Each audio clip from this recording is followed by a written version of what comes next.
consistently in this deck. Especially if you're like Grimflayer into like Champion of Wits, and if you did like you can really set up some turns where like you're attacking from a lot of different angles. Plus now you have Elder Deep Fiend sitting around. I will say though that like all these creatures to me do seem like a bit of a non-bow with the Kozilek's returns, which can lead to some clunkiness. But the nice thing is they just generally come back afterwards. So even if you do have to wipe the board, you can just bring it all back. So this is a unique version of it. But I think this week specifically was also just a really good week for Kozilek's return because the Blue-White Monument deck I think was it was on everybody's radar going in, and I think most people probably would have expected that to be the most played deck. Sure. So if you weren't going to play that, then you had to have some kind of plan for it. So I agree. It's a little bit awkward, but like it's nice to have that there. And of course, if you're triggering from the graveyard, it is a May effect. So if you're ahead, then you don't have to actually kill your own guys. God, I do love that Descendant Mind Bender in the sideboard. Yeah, like the one that's here makes sense to me because of the Traverse. Because of the Traverse, yeah. You can search for your one Descendant Mindbender or your one Manglehorn. I don't know about the one Never to Return. That one's kind of a weird one, but it's interesting to note. He did have Bantu's Last Reckoning in the sideboard, which is if you want a couple more sweepers, it's another thing there. So. I think the nice thing with that card is it's a sweeper that, as I said before, in this deck, like can let you you could sweep up the board and then cast like Grimflayer, and like then it may not matter if your land's on untap. Like you've got some pretty good action going, or like you can cast Bantus and then like if, on like turn 5 and then like just have mana up for Haunted Dead. So like there's a lot of cool things you can set up that way so that you're not like I said before, Bantu's Last Reckoning is great on turn 3 if it's like important enough, especially against things like the red deck. Like sometimes demand you sweep the board as early as turn 3, but it also lets you keep up other things to do the turn you want to cast your Wrath, and it's important. So, I want someone to with a Bantu. Well, I want someone to flash in a Elder Deep Fiend after someone casts Bantu's Last Reckoning and tap down the rest of their lands. I want that to happen. I don't know how that happens. I guess like they pay 8 mana to do it. I guess they pay mana to do it, but dang, that just sounds great. It does sound great. I won't argue with that. I am a big fan of these kind of emerged sort of strategies, and I expect them to still be a thing as long as Eldritch Moon is available in Standard. And I think it's a definitely an awesome strategy, and it's weird to see how far you can really push it. So you could be 2 color all the way up to 4 color if you really wanted to, and I think that's pretty nifty. Yeah, circle back around to Champion of Wits. That card was pretty impressive this weekend. Yes. And we even saw it Eternalized in the top 8, so that was pretty sweet. That is sweet. Was there another deck in the top 16 that was playing it? I thought so. Maybe not. It was on camera a decent amount. No, it definitely got some play this weekend, but I do think, like I said, like it seemed to be a fairly polarizing card, but no, it's great. It's great. And having already casted a fair amount myself, like, when it's great, it's great. But man, Magma Spray makes you feel real bad sometimes. Yeah, certainly. There's certainly no escaping that as far as that goes. But that's the downside with the card. That's the way the Champion of Wits crumbles. The Teamer Energy list is playing 2 of them. Okay, that's the other deck then. So, which is interesting actually to me, but. Again, Team Energy is like another list that can definitely get the mana to like pay for the Eternalize. I think fairly easily. The filtering 2 draws seems fine, but it does seem like this is the kind of deck where I would not expect you to want a 2-1 that option. But yes, when you ever get to Eternalize in this deck, you're gonna feel great because like you're probably gonna draw a lot of gas off those 4 cards. Yeah. So. But that's really the only new addition we see besides like a Braid in the Team Energy list. Everything kind of looks pretty same-ish. That was probably, and we knew it was good, but that card like saw a ton of play this weekend. Yeah. Like even a ton more play than I definitely thought it was going to see. Out of decks that could play both, they were definitely playing both. In some cases, only that card, and it definitely seems to have possibly replaced Harness Lightning. I'm actually pretty shocked about that. Yeah, I think the key interaction is the fact that it can kill Oketra's Monument. Right now, you're probably absolutely right. I mean, obviously hitting Gear Hooks is great, but that is probably true. Yeah, and like the blue-white deck plays out so much differently when it doesn't have a monument. Like when you have a monument, it's just so easy to just flood the board. Yeah. Or clog up the ground, and then you just get them with spell callers and cloud blazers in the or air. like really easily flip your. Westfall Abbey. We saw Armadal putting on some clinics this weekend. So and your militia captains. That's true too. To be fair. They get huge. If that card's not flipping, it's real bad. So I mean, it's really as night and day. You kind of see why those decks play 4 Oketra's Monument, even though it's legendary, because you need to have that card. But I think that's the good thing about this format, at least so far, is like we do have a best deck. But it's very beatable, and you can attack it, in different ways, and it doesn't feel oppressive at all. Oh no. So. Yeah, I think that this whole weekend and kudos to Star City, they did a good job of setting up different interesting matchups. I said we had even decks that aren't in the top. I want to mention because we talked about him. Where's he at?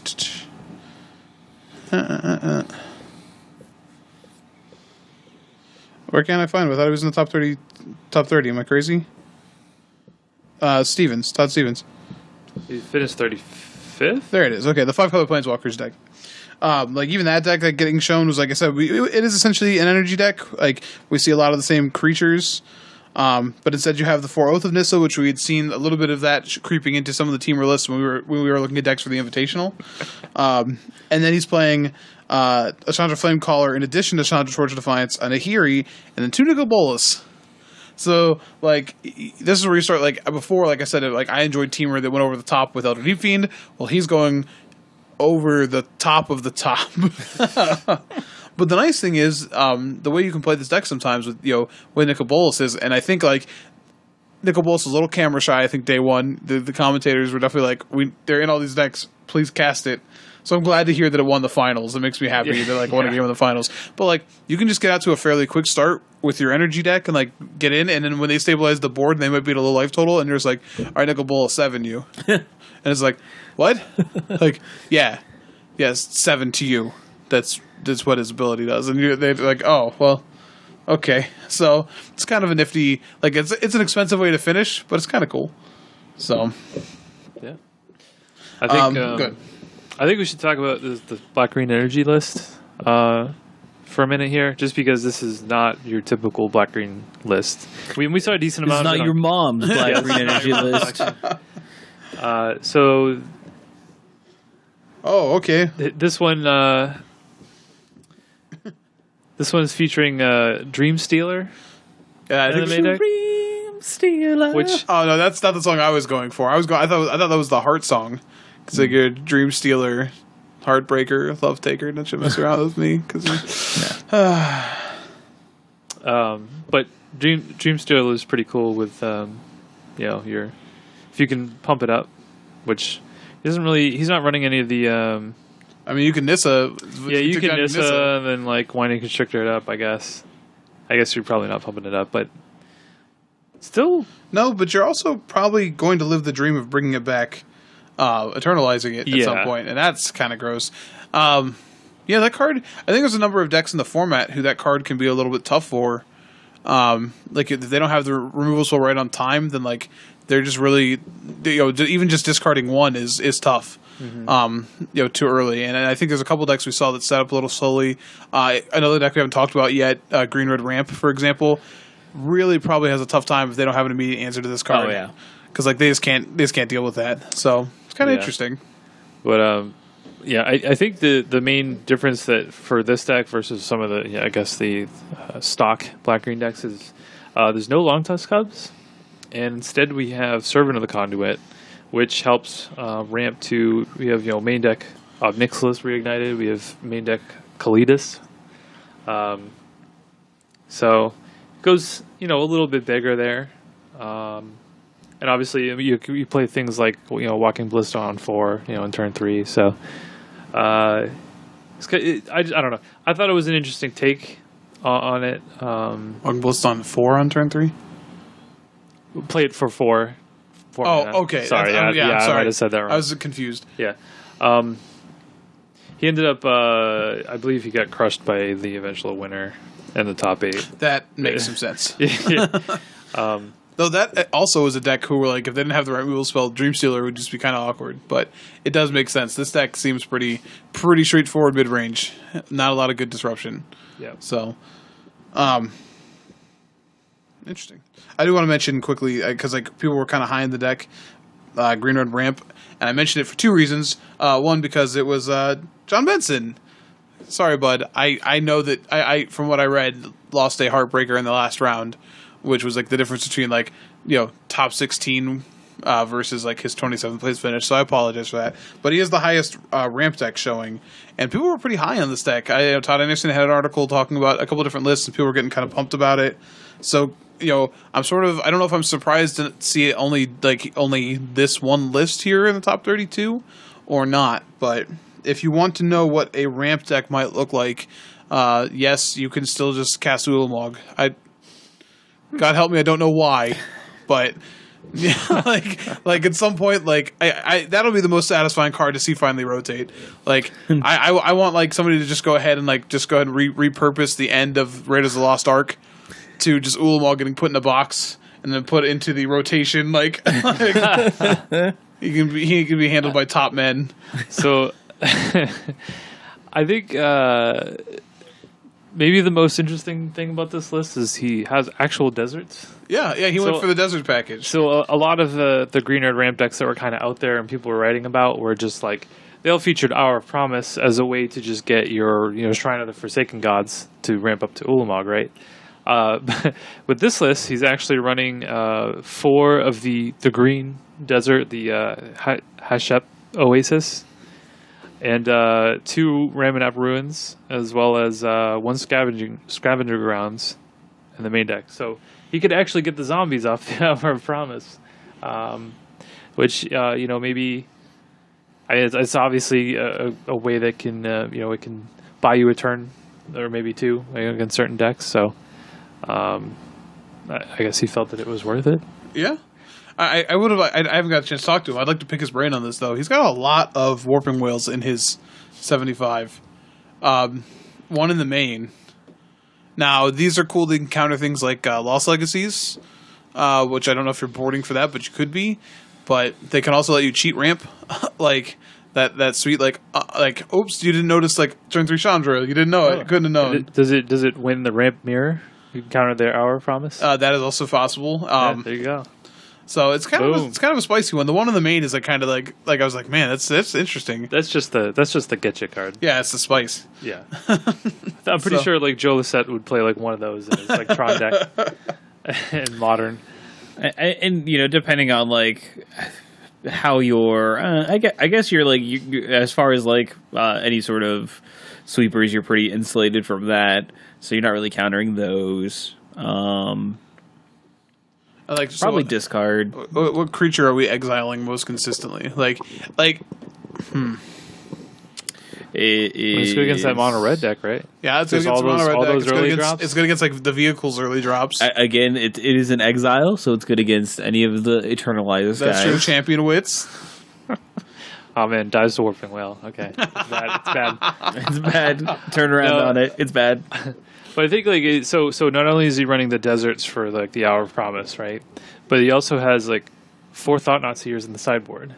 So I mean, these deserts add colorless mana as well. Oh yeah, so absolutely. It's okay, well he's playing 3 Matter Reshapers in the main. Yeah. So I guess it's a speed bump. So yeah, this is a cool take. I gotta be honest. I don't like the Druid of the Cowl. That's the 2 mana creature. But the only thing with that is if you're gonna play Kozilek's Return and play a 2 mana guy, you've got to play this one. Mm-hmm. I agree, it's not great, but you've got to play a mana guy that's going to survive Kozilek's Return. Yeah, it's a 1/3. Okay, that's fair. So, I think this is interesting. You mentioned all the deserts, and I saw you had the Hashep Oasis pulled up. I do think it's interesting that so sometimes these decks just have to turn the corner and attack, and he has 4 of these ruins, the Hashep ruins in there. So sometimes you just need Giant Growth and Bash, because he could be playing you could be playing the red one, but I assume you need the green sources more than you need the red sources, anyways. Yeah, it's probably more of just a concession to the mana requirements. Yeah, but like but it's I think interesting. it would be hilarious to go like have an empty board and then just go like, oh, end of turn, I'll make a 1/1 off of my Warping Whale. You just like infect him. He's Yeah. gonna like Dryad Arbor plan. Yeah. So I will say any deck that starts with 4 Chandras and multiple ways to cast it on turn 3. Yeah, I'm in. Yeah, you're probably that's probably a good start. But I won't play this deck because I'm not casting Ulamog again. Yeah, I don't. No, wanna, stay I out. don't want to bet Ullamogs. I don't care if they're like $10 now. Pass. Yeah. I'll be honest. I expected to see a lot more of this style of deck. I really didn't see a whole lot of it. I mean, it could have been there, but just not have performed ideally. Yeah. Well, not only did we not see it, but obviously it didn't do well as an archetype. Right. Which was a little surprising because it was getting a lot of hype going in. I thought so. Maybe that was unfounded. I don't know. I think like it happens a lot with these decks, but like, I was glad to see it was viable, and I was glad that Benson, good job, shout out, you did well. So, anything else you guys want to talk about? The monoblock zombies, I know we talked about it a little bit, but really didn't have any other spice within it. They were playing like a main deck Cletus, which is a little bit different.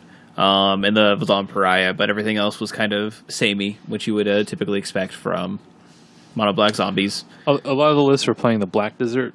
Yes. The I don't know what it's called. Sorry. The one that gives a something ruins. Deadlands. Something ruins. If near Deadlands. Yeah. God bless you. And okay. So there is another a couple other lists here towards the bottom that barely made it in as far as zombies go. There is a black white zombies list. So if you want to take a look at that, you can. There are 2 blue black zombie lists that are being played. So we have a couple lists that have been working with the Scarab God as being one of them, and I believe they both have it. Let me check here. One is by Jason McGee towards the bottom, 61st place, and then there is Floyd Combs in 59th. Let's take a look at his list. Yeah. Which one are you looking at? Floyd Combs right now. It looks like it's pretty much we see the blue there for the Scarab God, and then having some nifty sort of sideboard options in negate as well. But yeah, Scarab God's interesting. Definitely seems like a mirror breaker, but I think they suffered from not potentially zombies not being like the best deck for the weekend, comboed with the fact that your mana is just worse. Yeah, I'm still of the opinion of no splash. Yeah, in these decks, I think so as well. But Scarab God it's tempting. I mean, I've only played it in the pre-release and limited, and it was ridiculous. And I actually would not be surprised if this became a staple of standard going forward. So, we saw it show up a little bit here in these zombie decks. Didn't really break out or anything like that. But it is a card that is certainly powerful enough, and I would not be shocked to see it be just like a great card throughout its run in standard. Mm-hmm. And then there was a black-red Eldrazi list in 60th. Because something that we didn't see really. Did we see any? We saw mono red Eldrazi. There's a mono red Eldrazi as well. Yes. Yeah. And that was further up. And really, the mono red deck seems to be an evolution of that deck downward, like just getting smaller. Right. And this red black list is very similar. In honesty, we do see like Scrappy Scrounger. That definitely seems like an upgrade comparatively. Yes, most certainly. But I mean, a lot of these are definitely colorless cards as far as creatures go. You have Matter Reshaper, Reality Smasher, Thought-Knot Seer, Glorybringer, and Garrison are your red creatures that you're looking at. And this one does play the Battlements as well, so you might be making some hasty, horrifying amalgamations of Eldrazi and City. But this is something you can do that's fairly interesting. You do get Crypt of the Eternals, which they are playing. It's to kind of help fix your mana, gain your life, I guess. But it certainly something pretty cool to see, like a further bend to the red based Eldrazi decks. So yeah, you got to look at this deck right now, Morgan. Morgan, I found the coolest deck. Yeah, it's the coolest deck. It found really the coolest is. deck. Team of John Monsters. Roberts the second. You are a madman. I saw this. Team of Monsters. You yes. are a madman. 24th place. Is this the one that had Woodland Wanderer in it? Yes. Oh yeah. And Altered Ego. Well, 3 of them. okay. Incombustible Gearhulk. Yeah. Yeah. This okay. deck is a thing. It is. It is a We got thing. Onward to Victory. Hey, this is like look at this sweet champion Wits deck. Yeah, exactly. So, Altered Ego for X a million on Champion of Wits. I'll draw all these cards. Even like, Oh, you want to counter that? You can't. Oh, what? Oh, that's so funny that the card just like tacitly can't be countered for no reason other than like you just can't. Oh, okay. yeah. It literally says it right on it. Yeah. You just can't. It's so, I guess I've always ignored. I feel like we're in a Berenstain Bears situation where there is definitely an alternate universe where that line of text doesn't exist because I don't remember it until Oh, no, now. yeah. I mean, it's, yeah. All right. Can I just say also, the sideboard, 2 scaled behemoths. Just cause. Sometimes you 6/7 hexproof. Sometimes you just need a 6/7 hexproof, man. Sometimes you just need a big thing. I don't know why. Maybe that's supposed to be something else. Oh, Star no. City occasionally does. I don't think that's supposed to be something else. In this deck, I'm going to say that's probably correct. It certainly fits the moniker of a monster. So It is a giant crocodile. yeah. Yeah. John Roberts II, you're the man. Yeah, that you are This is officially awesome. a crazy person, but I'm very happy for what you have done. I'm very glad. I'm happy for your finish. I mean, did they ever feature him? No, What? I don't think so. Star City, No, I did miss- are the monsters. I did miss a lot of the day 2 Okay, cards, I'm gonna but- go back and look. Yeah. I've never done that before, but I want to see this happen. I want to see Alter Ego. I'm fairly certain that I could just build this deck too. I'm very close to Can we it. talk about how Alter Ego can be kind of? It works with Woodland Wanderer the way you want it to, right? Can you? Because like as long as you have paid the 4 colors for the Altered Ego, right? I don't think so. Is it not how that works? I don't know. You're the judge. Yeah, well, I don't. Yeah, I'm so sorry. I don't know how this one works. I believe it works as it's intended. So, like, you cast Altered Ego, and like you use the mana you use to do it, and it becomes that, and that it has Converge, so it checks what happened on the stack, and as long as you paid the mana, it should get the counters plus more counters. Yeah, I like where this is going. You know what this is missing? Skyrider Elf. Yeah, that's Not a monster. I Not think- a monster. You know what? Skyrider Have you had a Elf. 5/5. I'm sure you've had a 5/5 Skyrider Elf. I've had a 6/6. That's a monster. I got a counter from another thing, but Might have been from NFNs, I believe. yeah, it's something. I don't. Yeah, I got It's counter from definitely another thing. Anfenza. All joking aside, 4 Braid, Yeah, great card. But playing Unsummon, Unsummon, yeah. Like, glad I kept my when beta you're once. when you're playing 6/6s and then like you want to attack through your opponent, Unsummon seems kind of fine actually. Also, like can force your opponents into really bad blocks. Like Unsummon's really good at that. So, man, this deck is crazy. So the Combustible Gear Hulk just flips over 3 Altered Egos and then does 12 to your opponent, and your opponent just sits there like that's game 3, and they just sit there well after time isn't called in the round, just like staring at the board state that isn't even there anymore, just like haunted. Like what just happened? Oh man! All right, I want to talk about one more deck, if that's okay. All right. In 41st, we had Blue Red Prowess, which sort of harkens back to a deck that Dave and I played a while ago.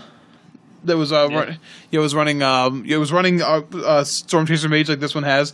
Red Monastery Swift Spear, which is a little bit better, I think, than Soulscar Mage. A little bit better, yeah. And 4 Chandras, and then just a bunch of spells, including Fever Visions and Riddle form, which got a little bit of buzz before like the tournament anyways. It seems really good in this deck. So this is a deck that Jim Davis actually read about. Yeah. On Star City. And actually, I saw that. I read his article, and I was like, yeah, this deck's sweet. Yeah. I would totally play this. This deck, so it's only playing one insult to injury, but man, is that a spicy insult to injury because it's playing 4 crash through. Now, so the cool thing is we're in a format where there's a bunch of like these 1-mana cantrips. We were abusing them in those decks, the Expedite and Slip Through Space. Slip Through Space. But those both target, and there's only 8 creatures in this deck. Right. So crash through not targeting is like you can just cantrip. It essentially just cycles consistently. However, if you have a couple creatures in play, and then like you hit this and you trigger your Riddle form, and then they all have trample, and then you cast Insult to Injury, which triggers all the prowess again, all of a sudden your opponent is dead. Yeah, you're just dead. Like, if you didn't know it, opponent's just dead. So, and the worst case scenario, this just gets to be a Fevered Visions deck, which, based on how much we saw of like blue-red control and Grixis control, like, they still can't deal very much with enchantment. You gave them a braid. If this card resolves, they still have a pretty hard time beating it. Yeah, so. It seems like a really good Fevered Visions deck. And I think it's interesting to note that, Riddle form, a lot of the cards like Riddle form trigger on like instants and sorceries being cast, and this is just non-creature spells. Yeah. So you can play your Riddle form into your turn 3 Fevered Visions trigger. And attack. For 3. Yeah, that's a really good sequence. Yeah, or like even like play a Chandra trigger, so yeah, you're speaking my cool. language. Pretty cool. And this, we talked a little bit about Soulscar Mage, but when we were talking about Mono Red, but we never actually talked about like the interesting things that it does. But in this deck and in the Mono Red deck, there are like a lot of forms of non-combat damage, and they're a good way to deal with like the obviously the gods, so like your Hazrets, your Ronuses, or what have you. But it just is like sort of another avenue that you can use to attack like difficult creatures. Your magma sprays, your incendiary flows normally that wouldn't kill something now suddenly have caused magma spray in general has caused causes issues in combat. Now it's a combat trick instead of just being a removal spell, and still exiles the creature. Actually, I don't think it exiles. If the creature would die this turn, it gets exiled. Yep. So like if it trades in combat and like it still is targeted by it, then yes, it's how it works. Same with incendiary flow. That's how cards like that are worded. So you can kill them later in the turn most of the time. Well, incendiary flow says creature dealt damage this way would die this turn. It died. Yeah, exile instead. So the rest of the turn, that's marked on it. So like if you're in combat and you put 3 -1/-1 counters on it. Oh, I'm sorry. It's not actually dealt damage. It's not dealt damage. Okay, maybe yeah. So that's what I was gonna say. No. But if a creature's dealt damage this way, right? Yeah. This way means by incendiary flow. Never mind. Correct. Yeah. Okay, so maybe not. So if you're putting counters on it instead of dealing the damage, it's not actually taking damage. Interesting. I wonder if Magma Spray is worded that same way. Yeah, we'd have to check that. It might be. So maybe it doesn't work that way? Yeah, so flow would not exile a creature if you had a Soulscar. I guess not. Interesting. Whereas... Because I thought spray was worded as like if a creature... Maybe it does say if it was dealt damage this way. So spray says so spray says if that creature would die this turn. So I believe that is contingent on it just being targeted by the magma spray. So yeah, so incendiary flow just has a weird wording. Interesting. These are little things that may not come up, but like if eternalized creatures, we saw a decent amount of sure. Different. Though most of the eternalized creatures they're just going to die to incendiary flow, like the 3D. Right, but if it dies with counters, you're right. Right, but they'd have the opportunity to eternalize it versus it being exiled. So. Interesting. Anyway, that was a tangent, but it's something to be aware of. Yeah, there's a difference between incendiary flow and magma spray. And I saw you pulled up a card. In this deck's in the sideboard is running Refuse to Cooperate. Yeah, that's for the ramp decks. Yeah, so like the ramp decks, like some of the control decks, it seems like if they are just like okay, well you had your Fever Visions, so I'm going to tap out for this World Breaker or this Ulamog, and like okay, cool, take 10, good game. Wow, right? Like all right, well I'm going to try and stabilize the board. I'm going to cast this Nickel Balls. Good game. You thought you were going to deal 7 to me? No. I'm deal 7 to you. That seems sweet. Yeah. I think I want to play this deck. Yeah. Though seeing the results from this weekend and ramp not really doing great, it might not be a card that you really need. Man, I just would cast it on my opponent's Gear Hulk. Like, It's sweet, but it costs 4 though. but the flip side is so usable. I think I'd want to play another Insult to Injury because that card seems just like absurd with this deck. Yeah. So Yeah. like it even like doubles the damage your Chandra would do for that turn. Like, so. And again, it's another deck that plays 4 Chandras, so shocking that I might be interested. Unfortunately, I only own 2, so I know Morgan just said he doesn't have any. Dave? I have 3. Ah! I mean, I have 2. Oh, okay, cool. Well, you can borrow one of Dave's. We'll make it happen. All right, I think is that it for standard then? Yeah, we had a standard classic too. I don't know. We can kind of look at that real quick. Yeah, I let's did take a want to look. touch on Pillar of Flame as this is a weird thing, but it seems like Magma Straight just is the oldest version of like that sort of effect. So they've changed it since then. Yes, so Pillar of Flame is the word is the same way Incendiary Flow is. So, in case you're wondering, that's like fun, one of those fun fact. Yeah, it's one of those subtle things, like when they changed the like Oblivion Ring to Vanishing Light or whatever. Yeah, it's yeah, like yeah. It's, Interesting. yeah. No, that's how Magic works. So sometimes you just get weird interactions. All right. Oh man, this Blue-Red Prowess deck is also in the Classic, and it's playing 2 Insult to Injuries. He already solved the puzzle. You already figured it out. Billy Klopp, you solved the puzzle. Oh man, I mean, he's playing 1 less Chandra. If I play only 3 Chandras, then like Morgan and I make out. Like it's great, not like that. Not that way. Oh Okay. no, we've created fan art. Yeah, we're good friends, but fan art. So you want to mention the winner then, Jacob Tilk? Yep, playing Esper Aggro. So we saw this deck in the Open as well, and it should point out that it's essentially Esper vehicles. yes, It's very similar Yeah. to the Mardu vehicles, but it essentially gets to keep playing the this version. I guess isn't the one of the Open was playing Metallic Rebuke in the main. Yeah, this one was a little different. I looked at it, and I think like a lot of these lists are you know, ones that are titled Esper Aggro are typically just like blue-white splash Scrap Heap Scrounger. But this one does have Anguish on Making and Fatal Push on the main deck as well as things like Kalidas in the sideboard, which seems a little ambitious. And but Liliana the Last Hope. yeah. So you have this base blue-white deck, and you have double black cards, but Yeah, he's, obviously he's it made playing it a work. bunch of basic swamps for it too, which Yeah. is kind of made it work. interesting. But yeah, I mean, this is like yet another archetype that we didn't even talk about in the Open. That obviously was good enough to take down the Classics. For sure. And like seeing like a card like Glorybound Initiate like sort of thrive here, whereas like it's not as common in the White Blue Monument decks consistently. You know what I mean? Like because like obviously it's not as powerful as the other 2 drops. You know what I mean? That doesn't flip into a 7/7. Yeah, you don't want a 3 power with your Dust Dawns either. Right, That's the main exactly. reason, but it's good to see it thrive in another white base deck. Yep. Then we had Blue-Red Control, the runner-up here, played by Patrick Narsavage. So it's kind of your classic Blue-Red control deck, you know, and a lot of these lists were playing Supreme Wills, so no different here. Shout out here to Jesse Hefner in 5th place, and then Simon Stahl in 6th place. And I know his friend Ken and Haas, we mentioned his list in the Open too. So lots of folks doing well. mm-hmm.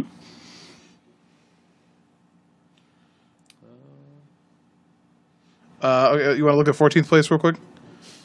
Naya Gods I saw that, and Naya I knew Gods you were going to go there. with Always Watching's Cartouche of Solidarity.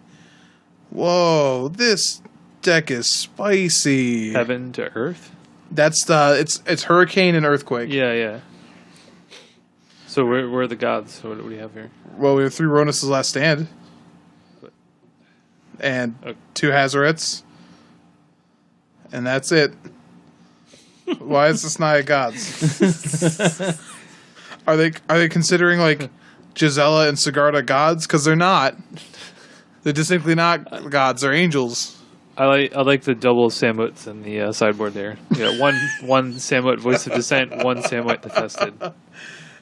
You gotta bring in the Samuet package against certain decks. They can put them in the before and after machine. If you have them both on the battlefield, that's kind of a flavor fail, but yeah, It is, and then old Samuet could look at the new Samuet and go, "What have I become?" yeah, why? And then new Sam like, you can actually leave the plane now. And old Sam like, oh, all right, that's fine. Is this a thing? This is two scale behemoths. Is this a thing? Did we break the format? Like, I have no idea on this. Like, so you know what this does? What? This drops an elbow on Torrential Gearhulk. It's like, don't care. Like, you better have a prowling Serpent so it doesn't get countered. Okay, that's true. Right? Like in combat. Oh, your green deck tapped out on 6? It bashes everything outside. It does bash everything. Outside of an Ulamog. Outside of an Ulamog. Yep. 3 Solemnity in the sideboard here. Yeah. Very scared of green-black energy, it seems. Or Teamer. Or Teamer. Yeah. I don't even know. Is that even good anyway? The Teamer energy that was 9th place in the Open definitely was playing Dynavolt Tower. You want to know what's really funny about Solemnity and Dynavolt Tower? Tower stopped working. Can't seem to get it back online. Pull the plug, yeah. you see cast Solemnity and all you hear is do you know how many people you just put out of work? Gonna have to file a complaint with AEP. Or whatever your local whatever insert local power provider here. Yeah. So apparently so go out and get scaled behemoths. I don't think you need to go out and get them. They're only uncommons. Is this like the thing that I question is the one of like Cartouche of Solidarity? Is that like a dare? Someone just like, hey, I dare you to play one of this for some reason. Does he have trials? Like, I don't know. No, always watching though. And there's a pile of cards. Good on you, Paul Van Every. But isn't it the guy who directed like? Nah, never mind. That joke's real convoluted. I'm sorry. You didn't even tell it, and you should be sorry. I'm sorry. Was it Paul Van Hooven?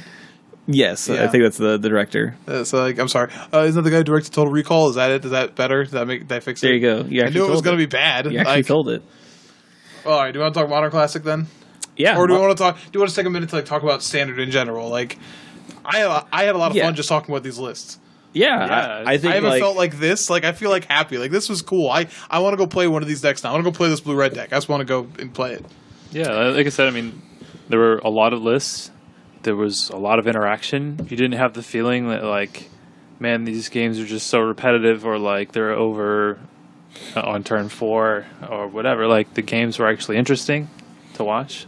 You had a variety of different strategies and decks, and, like, all the colors were represented, and I think it was cool. And for, like, I feel like for so long, like, even just, like, the week ones, what to play has always been so just, even going back to like when Smugglers, like when Kaladesh first came out, I remember like the top 8 was like 32 Smugglers Copters. It was just so obvious, like the white aggro was just the best call for that weekend. And then like when Marvel was good, it was like, okay, obviously Marvel's good, and it's like this one is like Monument's pretty good, but it's not overbearing. No, you have a bunch of different decks that have good cards, and you have sideboard cards that you can sideboard actual strategies and plans and ways to deal with other strategies and difficult cards. Apparently, the best sideboard plan though is 6/7 Hexproof for 6. You heard it. Nobody saw that one coming. See, it seems it was catching on. It is unreal that it was in 2 different sideboards that we talked about. But only one of them can make clones of it afterwards. True. And bigger. Like, you just go big. You can't even counter it. God. I salute you, John Roberts II. I'm going to give you all the respect of your name and full title and regalia. You deserve it. Because the deck was sweet. Deck was sweet. So yeah, I think Standard is pretty cool. It's awesome to see like the new set kind of come in and us get full swing after having the banning happen. And I think people were very kind of tentative after that, and they were still waiting for Hour to really kind of flex. And we saw it this weekend, and there's a lot of cool stuff that you can do in this format. And I'm excited to see where it goes and what we see. Oh, sorry. No. I was just going to say, it definitely feels like a format that could fluctuate, and we'll see it shape up. Obviously we have the Pro Tour coming up in a couple weeks, and we'll see what comes out of that. But it feels like the cards are there. so that not one strategy is going to be too dominant. That's how it feels anyway right now. So I hope that I'm correct on that. So Yeah, I think that's great. And again, I'm gonna circle back to our first long discussion of the entire episode and just suggest that again, this is how you fix in-store play. Like that's all. Like this is it. Good formats. People are excited to play. It's how you fix in-store play. And as we transition to modern, I'll also say that also means freeing up the stores to run like not just standard showdowns, letting them embrace modern too if that's what their player base embraces. Cool. Yeah. All right. Don't disagree with that. Let's talk about that modern classic. Modern Classic was won by Blue Red Gifts Store and piloted by Josh Shields. Yeah, local player Josh Shields. A local player was playing the same deck, I assume, last night. yeah, Yeah. I think so. I don't know actually, but I would assume. So. I would assume. I don't know for a fact. I didn't actually take a look over at his matches and see what he was playing. But yeah, he was there at our 46-person free modern tournament. And so that's pretty cool to see. He doesn't necessarily run in the same circles that we do in Comic Town. There are a few different cliques that kind of all hang out. But I mean, he's We're more of like a Vendilion. yeah, very very specifically 3. But yeah, it was definitely like a nice thing to see, like, you know, someone that plays in our store be able to have success, success at a classic. Yeah, congrats to Josh for taking down the classic. Not to brag or anything, but I took down the modern last night at Comic Town. So yeah, I mean, similar payouts. He had a nice tournament on Sunday, but did you we know who the real winner was. And like invites and like points for like things that matter. I got store credit. Oh, okay, cool. He defeated Jack Corner playing Titan Shift in the finals. We also have Judd Death Shadow in the top 8 and 3rd place. 5. That's 5 color, bud. Oh, 5 color. And you need to look at that list because that's not Judd Death Shadow. That's the Tribal Flames Might of Alara. Yeah. Oh, okay. This isn't your dad's Death Shadow? Yeah, sure.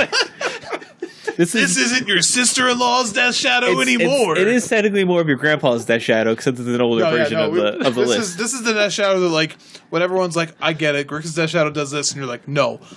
And I'm going to teach you a lesson. This is what Death Shadow did back before, I don't know, before the bannings. Yeah. Remember when we get Gataxian Probe? Well, it's kind of like that.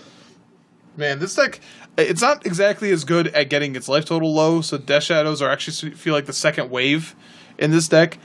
But man, Might of Alara and Tribal Flames are cards I'm always happy to see play. Hey, who needs Become Immense when you get Might of Alara? Right. It's like almost Become Immense. You can go Might of Alara Teamer Battle Rage, right? And it's only running one Teamer Battle Rage too. It's like I don't even need it. Yeah. So, to be fair, it doesn't really have anything that large except for the Death Shadow. Like even the Goyfs don't get that large. That's true. But yeah, I was glad to see it. I'm just like, whenever I see this version come out, it's just like somebody made like a Death Shadow player like really angry, and they were just like, all right, gloves off. Like, I mean, hey, you don't have to worry about getting Mistress Baubles. that is true. That is true. Still the Guitar voice though, so I don't know. I'll tell you. I could almost build this deck. Good for I won't. you. I won't. But no, it was cool to see another different version. I know there was a similar version that did well at the GP, one of the European GPs, and I think it had Renegade Rallier in it. Mm-hmm. Yes, it did. Yeah. We don't see it here, but so we've seen like on occasion some of these more aggressively slanted Death Shadow decks do well, and honestly, this might be where Death Shadow needs to go. I'm of the opinion that like Grixis it's over, man. Like not that it's like a bad deck, but like the format is fully adjusted to Grixis. Sure, I agree that like it's time to probably like move away from it for a little while. Yeah, like and I don't think this is a better deck than Grixis Death Shadow. Maybe not overall, but it's definitely coming from a different angle. So people might be aiming. to beat Grixis. I agree with that. Yeah. I don't think there's a lot of people who are prepared for like, oh yeah, cool, like they're playing Death Shadow. Like cool, I have these fatal potions. Like all right, well I'm going to Tribal Flames you to death. And like okay, please don't. What if I ask real nice? I think we can look at this tournament, and I know it's only one tournament, and, it's a classic, whatever. We only had one copy of Grixis Death Shadow in the top 32. Yeah, that's true. Which, like, if you had said that a month ago, it would be like, wow, that's absurd. Like, how is that even possible? But yeah, I mean, gentleman's agreement to. Yeah. I mean, No, I maybe that was I it. definitely agree with you. Yeah. We have Affinity showing up a couple times, and then we have Ban Eldrazi coming in at fifth place. It's been a while since that deck, but it's been, I think, popping up here and there. He's coming back. I like this version. He's got an Eternal Witness in the main. Yeah. And that's a spicy one. Most He's gonna blink certainly. it all day. And then you have Esper Gifts. This is a Goryo Vengeance deck. Yeah, it's a Gory Vengeance deck. Is this the deck that Hoagland played at the Invitational? It's similar, yes. Yeah.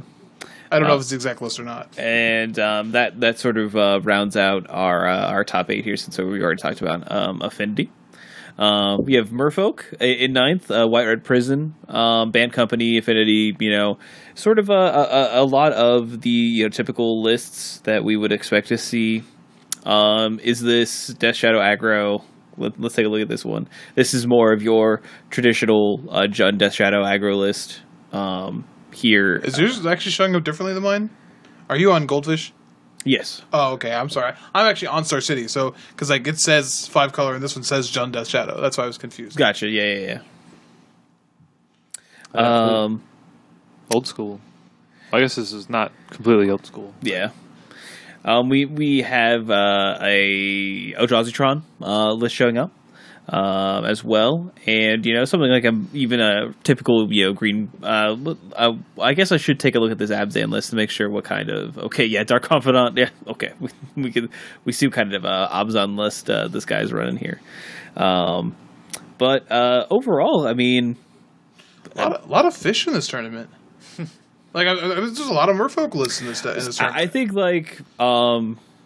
I think the deck's actively good against Death Shadow. I mean, it's one of the decks that's gained a lot recently because of it.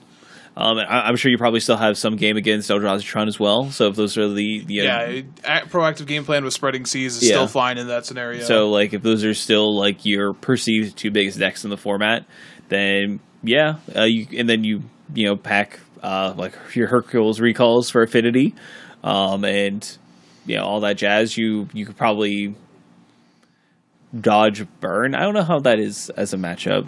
Burn versus Merfolk. There's just 2 aggressive decks. You're just racing, I guess. So, but who knows? 2 decks I've never played. So yeah. So I was looking here. The 9th place Merfolk list is even playing Hercules Recall. Oh wow. Just don't even care anymore. They have Ceremonious Rejection and Echoing Truth and Echoing and Gut Shot. But I don't know, it's interesting. I think it's kind of interesting when Merfolk is the good guy. I don't know how I feel about that.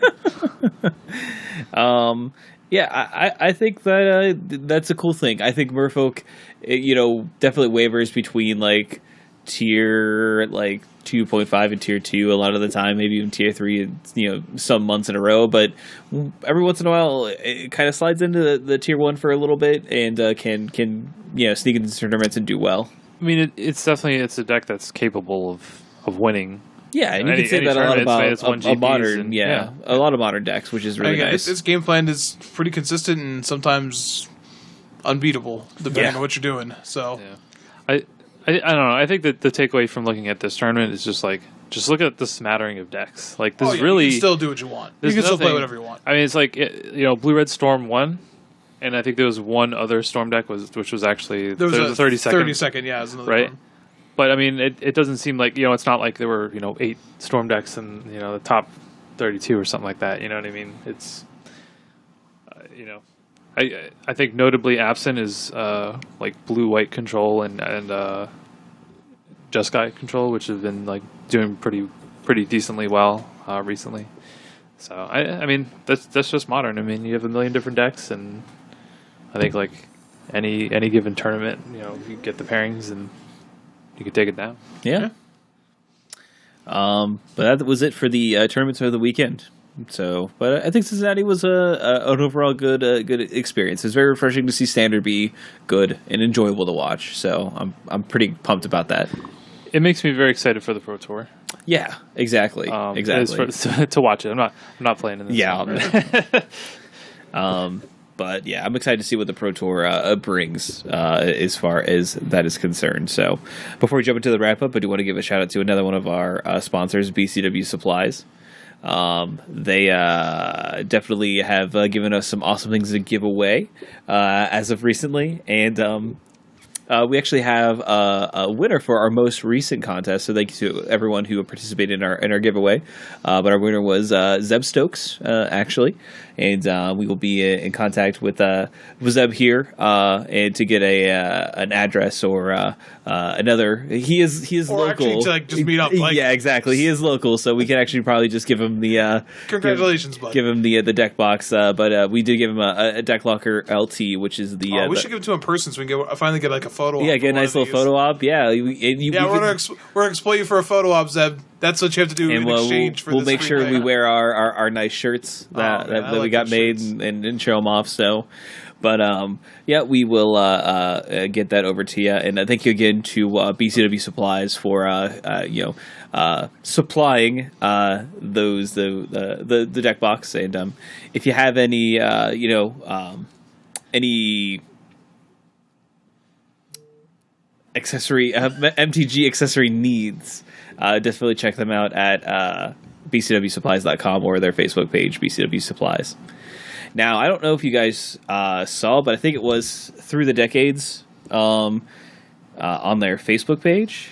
You might have seen something show up for BCW Supplies where I think they had like a preview for some new sleeves specifically at their store. So I don't know if that's something that, obviously we're interested in because, new BCW Supplies products, but I think that's where I saw it, is on their Facebook page.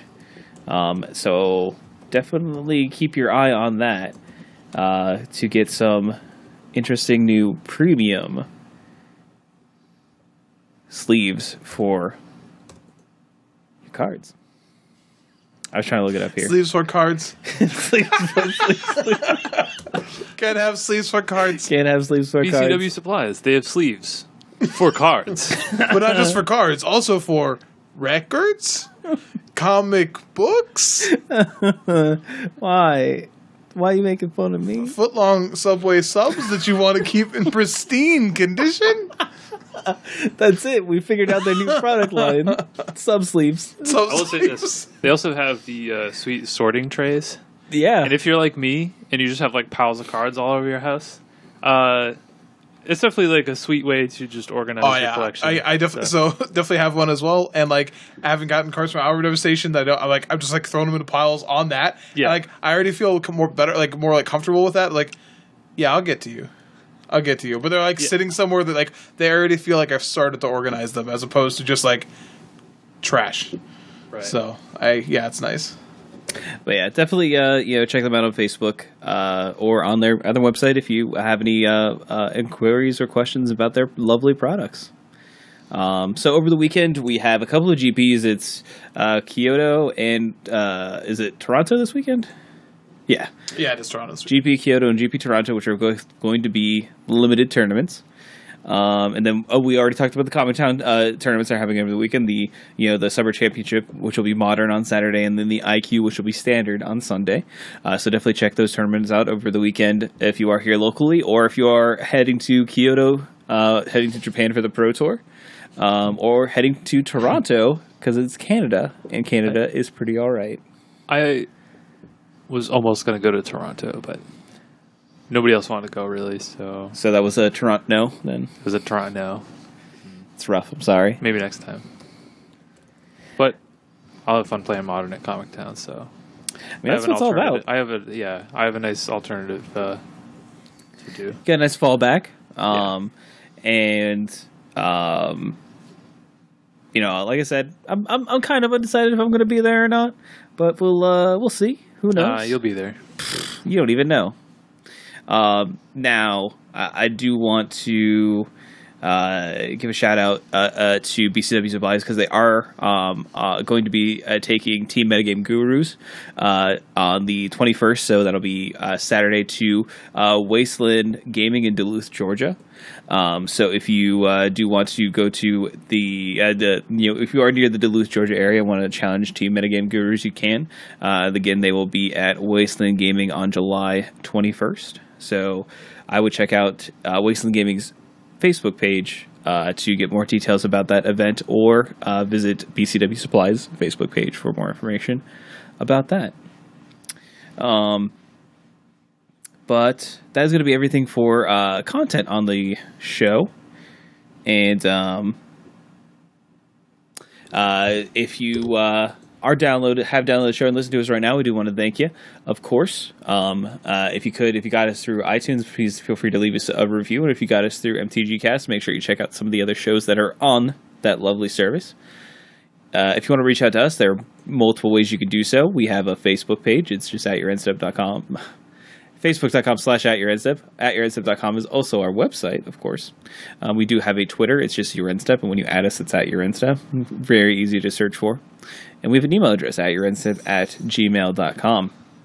Also, we have a... Sorry to interrupt here, but let me ask you this, Morgan. Have you ever thought about getting into the Instagram game? I don't like pictures, so I'm not aware enough to have that forethought of being like, I should take a picture of this. Like, I think about this every time that we record, because we have a Patreon, which is I'm going to get to, patreon.com/@yourendstep. And every time we record, I'm like, I should just take some pictures, get some like behind the scenes photos, so people can take a look at what really happens. You can take a look at the lovely pizza box that's to my right that I was eating the fake glow in the dark bugs the fake glow in the dark bugs that my nephew has left at my house. Sure. Listen, it's a good cover, man. He had some creepy crawlers.